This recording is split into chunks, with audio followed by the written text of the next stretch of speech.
Function హాల్లో తెలంగాణలో ఆవిర్భావ దినోత్సవ వేడుకలు జరుగుతున్నాయి. ఇప్పుడు లైవ్ చూద్దాం. అది కూడా 2524 ఎకరాలు ఆయన ఇవాళ రాష్ట్ర అవతరణ ఉత్సవాల సందర్భంగా పేపర్లకు అన్నిటికీ ప్రకటనలు చేసుకున్నాడు, ప్రకటనలకు ఇచ్చాడు, అడ్వర్టైజ్మెంట్స్ ఇచ్చాడు. అందులో చాలా స్పష్టంగా పెట్టుకున్నాడు. అంటే ఇవాళ ఈ రాష్ట్రంలో ఎస్సీలు ఎస్టీలు 3,60,000 కుటుంబాలు ఉంటాయి. అంటే 12 లక్షల కుటుంబాల 12 లక్షల ఎకరాల భూములు కావాలి. నువ్వు వంచింది 2524 ఎకరాలు. ఎన్ని సంవత్సరాలు అయితే పంచుతామని అడగదలుచుకున్నాం. నేను స్పష్టంగా కలిసినప్పుడు చెప్పాను, ఇవాళ తెలంగాణలో భూముల అంశం ప్రధానమైన ఇది ముఖ్య అంశం, ఇది ఆత్మగౌరవం అనే అంశం. ఆనాడు తెలంగాణలో 1946లోనే దున్నేవాడికే భూమి నినాదం వచ్చింది. ఇది భూమి సమస్య, భుక్తి సమస్య అంటే ఇవాళ ఆత్మగౌరవ సమస్య కూడా అని చెప్పాం. అన్ని తెలంగాణలో రెవెన్యూ చట్టాలు లోపిష్టంగా ఉన్నాయి.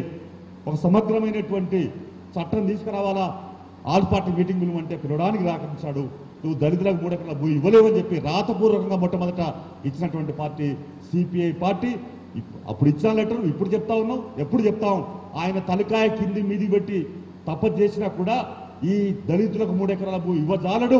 అయితే మనం దళితుల పక్షాలుండి భూమి ఇచ్చేదాకా ఉద్యమాల వైపు, పోరాటాల వైపు, ప్రభుత్వం నిలదీసే వైపు సమాయత్తం కావాల్సిన బాధ్యత మన ప్రతి ఒక్క కార్యకర్త పైన ఉందని చెప్పేసి కూడా ఈ సందర్భంగా నేను స్పష్టంగా చెప్పదలుచుకున్నాను. అందువల్ల ఆ రకమైన పద్ధతుల్లో మనం ముందుకు సాగాలి. ఇంకా రైతుల ఆత్మహత్యల పరంపర అనూహ్యమైన పద్ధతిలో పెరిగిపోతాం. భారతదేశంలో ఇవాళ తెలంగాణ 2వ రాష్ట్రం మహారాష్ట్ర తర్వాత. ఇప్పటికీ మొన్న ఒక సిఐడి అధికారి లెక్క చెప్పాడు, 1037 మంది రైతులు ఆత్మహత్య చేసుకున్నారు. ప్రభుత్వం 97 రైతులు ఆత్మహత్య చేసుకున్నారని చెప్పేసి పార్లమెంట్ చెప్పింది. ఒక అర్థం పత్రం లేని, పొంతం లేని ప్రకటన చేస్తూ ఉన్నారు. అబద్ధాలతో కూడుకున్నటువంటి ప్రచారానికి పూనుకుంటా ఉన్నారు. మీడియాను పేపర్ల ద్వారా ప్రజలు పక్కతో పట్టించే ప్రయత్నం సాగిస్తూ ఉన్నారు.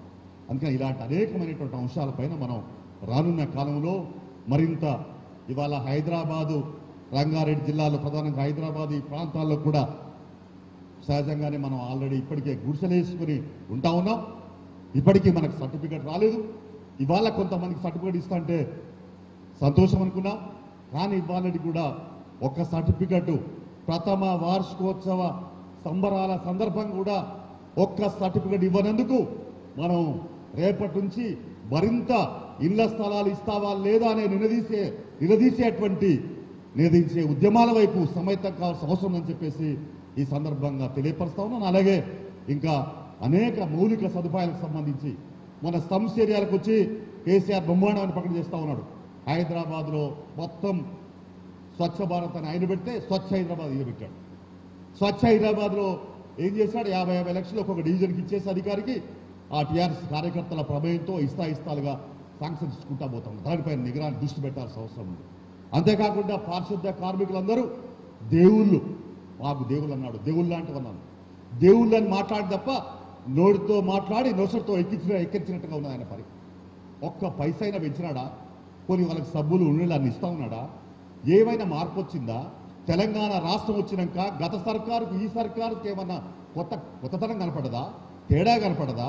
మన తెలంగాణ వచ్చిందనే భావన ఏమన్నా ప్రజల్లో కలుగుతుందా? ఏమైనా సంతోషం ఏర్పడదా?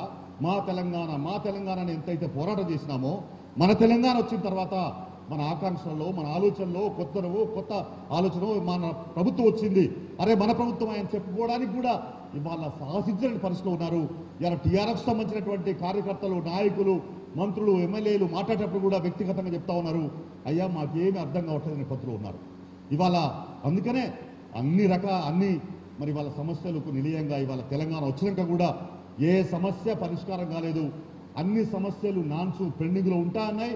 ఇలాంటి సమస్యలను గుర్తించి ఐడెంటిఫై చేసి సిపిఐ ఆనాడు మరి తెలంగాణలో సాయుధ పోరాటం నిర్వహించి భారతదేశం విలీనం చేసినటువంటి ఒక చారిత్రక నేపథ్యం ఉన్నటువంటి పార్టీ, ప్రత్యేక తెలంగాణ ఉద్యమంలో ప్రధాన పాత్ర పోషించిన పార్టీ.